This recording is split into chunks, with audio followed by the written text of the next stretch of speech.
Isang araw, isang santo, may maligayang pagdating sa channel na nagbibigay pugay sa mga lalaki at babae na nagmarka sa kasaysayan ng simbahan sa buong panahon. Ngayon, 28 ng Pebrero, ipinagdiriwang natin si San Roman ng Condat. Kamusta? Malamang na ipinanganak si Romay noong mga taong 390, malapit sa Sequania, sa Burgundy, malapit sa Nantua, sa kasalukuyang departamento ng Ain. Nagtamo siya ng maingat na edukasyon sa kumbento ng Aynay, sa Leon, na may si San Sabin bilang guro at hinahangad ang mga banal na monghe bilang mga huwaran. Tinanggap niya ang ordinasyon ng pari sa Besançon noong 444 sa pamamagitan ng mga kamay ni San Hilary ng Arles.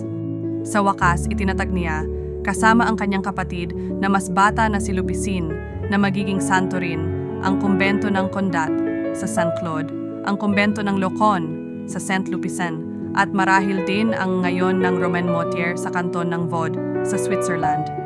Nagsasalaysay ang ilan na habang pumupunta siya sa isang pilgrimage sa libingan ni San Maurice sa Saint Maurice-en-Valais, si Romano ay biglang nahuli ng gabi malapit sa Geneva. Humiling siya ng pananahan sa dalawang ketongin na naninirahan sa isang kubo at nais na itaboy siya upang hindi mahawa. Ngunit hindi siya natatakot sa sakit at nais niyang matulog sa ilalim ng kanilang bubong.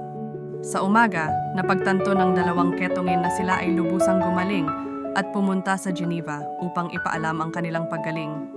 Ang mga taga-Geneva na lubos nilang kilala ay pumunta kay Romano at naghandog sa kanya ng isang malaking selebrasyon.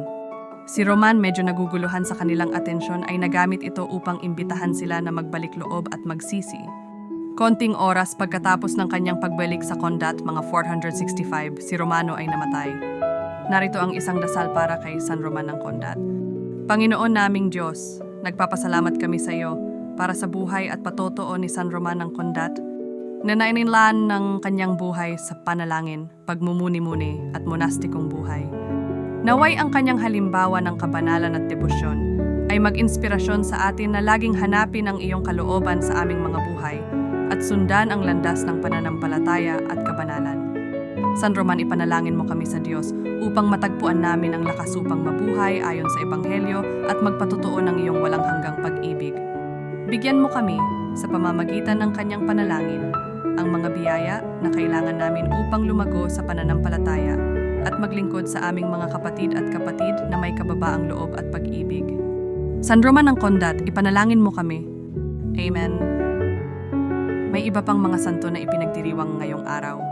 San Hilario Papa, ipakikilala namin sila sa aming mga susunod na video. Maligayang pagdiriwang sa lahat ng ipinanganak ngayong araw.